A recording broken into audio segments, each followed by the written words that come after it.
Hi, everybody. I'm here today to talk to you about distance healing intention, or DHI. It's also known as compassionate intention. This might sound familiar to you because I did do a video on this a couple of days ago, but the video didn't work. It stopped playing after like 5 minutes. So I'm here to talk to you about it again, which is fine because it's like really super fascinating. So distance healing intention is basically a medical term that they use in clinical studies, that is their phrase for basically prayer. The idea is that it is the use of intention through prayers or good vibes, positive energy, stuff like that, that is meant to influence people from a distance and improve their lives and well-being and health in a positive way. So that's really interesting. The use of prayer and like putting positive energy out into the universe is like a very common practice, and it's actually growing. Statistics show that people are trying to like manifest positivity into the universe more now than they ever have before. So this is like really interesting. Now the big question is, does it work? And there is some science that says, yeah, it might actually work. So that's like super cool. So, a meta analysis by Hodge reviewed 17 randomized controlled studies and concluded that the outcomes produced were small but significant. So, this means that the outcomes from these studies show that something is going on when people are using prayer or like distance healing intention to help other people. So that's really very, very fascinating.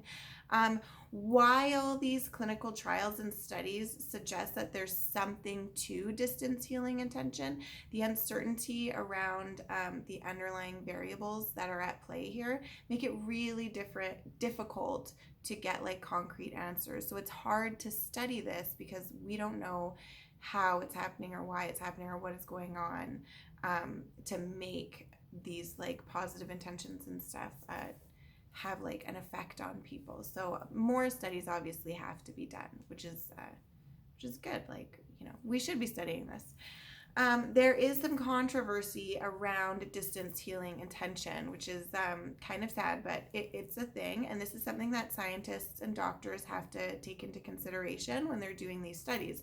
So, one of the issues that people have is that they think that scientists cannot properly study distance healing intention because they're not able to adequately measure something that would be considered a divine intervention. So, how can science gauge divine intervention?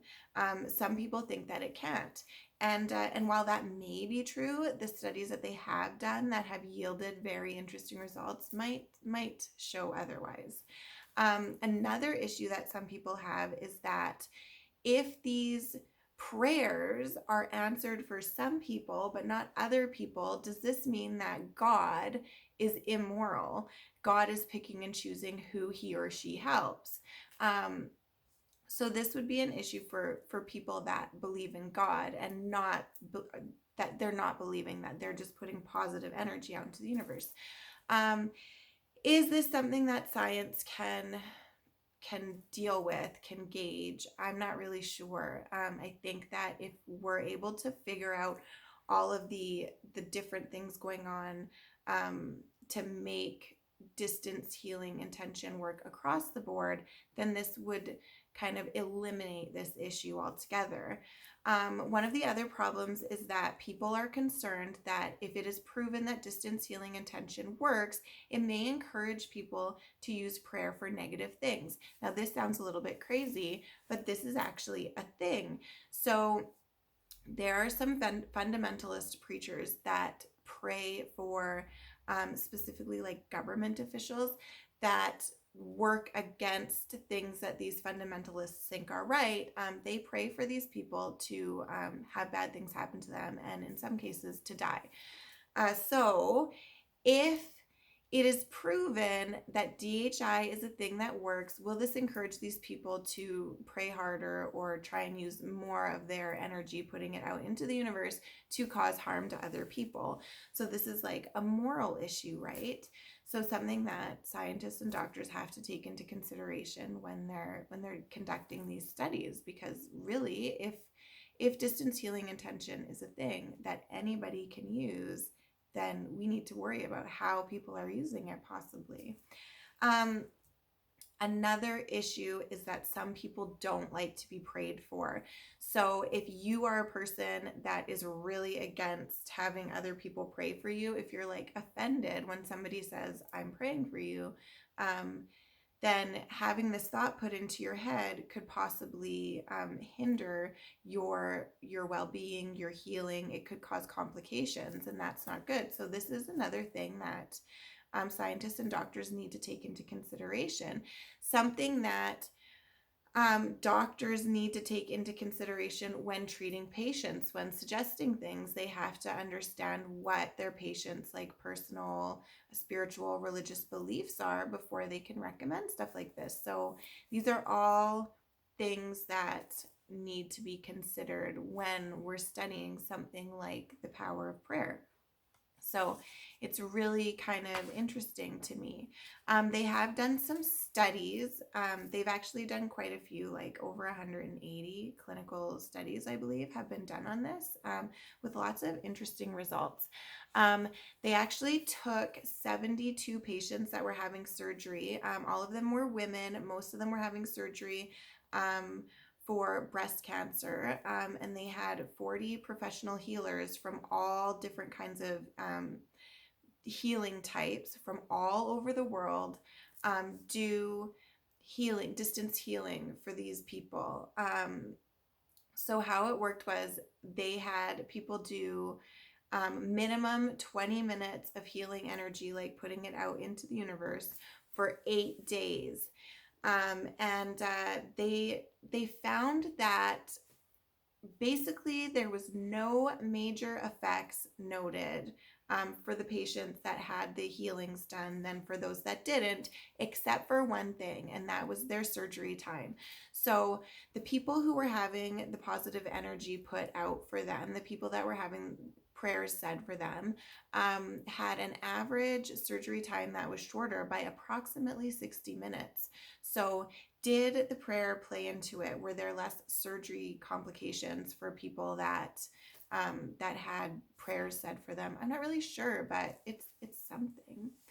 And then, so as of March 2004, they had done 9 controlled clinical trials that looked at DHI. 6 of those trials produced significant positive results. That means that 6 of the 9, they noticed that when people are using the power of prayer, distance healing intention to help other people, there are results noted. So that's really, really interesting. One of these studies was with AIDS patients. So they chose AIDS patients because at the time that they did this study, AIDS was very resistant to conventional medical interventions.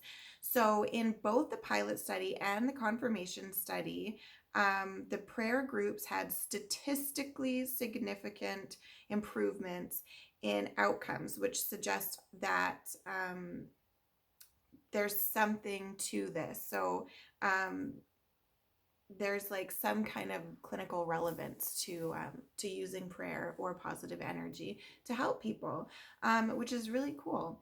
They did another study on cancer patients where they had a cancer patient and the cancer patient's partner kind of both participate. So essentially, they had the cancer patient and their spouse exchange an item. So in one instance, the husband gave his wife, who was the cancer patient, his boots, and the wife gave her husband a doll. And then they separated them. So they had the wife, who was the cancer patient, in a room, and her only job was to relax and kind of sit with the boots. And the idea is that you're having like some kind of connection to your loved ones by holding on to their belongings, something that reminds you of them. And then the husband went into a different room, and throughout the time that he was in that room, he had the doll and he was to be thinking about his wife. And then when her picture showed up on a screen and he had no idea when it would happen and she had no idea when it would happen. He was to put his like positive intentions, prayers, good energy out for his wife. So they did this with a bunch of different people. They had several different control groups, and they found that they noticed great like physiological effects in the cancer patients in the room when the spouse was putting the distance healing intention like out there. So some of the things that they did was they had like 3 groups. So one of the groups learned how to do this for 3 months. They practiced and they were taught. And then the other group was like less time. And then they had one group that didn't learn at all. And they noticed that there was a much more improvement with the group that the spouse had learned how to do the distance healing intention for 3 months. So practice does help in this study anyway. So I found that like super interesting. So learning how to do these things, practicing, and educating yourself on how it works like really does make a difference. So yeah. Anyway, that's it. That's distance healing intention. I think it's really cool. I think it's amazing that science backs this up. Like potentially there is something to the power of prayer. So we should all be putting our positive intentions, positive energy, positive healing vibes out into the universe for everybody all the time. Obviously, we should still be acting and taking like action to change things that we don't like, but praying for people is not necessarily doing nothing. It could be doing something. So positivity always into the universe. It's good. Yeah. Anyway, I'll be back on another day with another video about some other kind of healing. If you guys have any questions, let me know. And otherwise, yeah, I'll see you next time. Okay, thanks guys.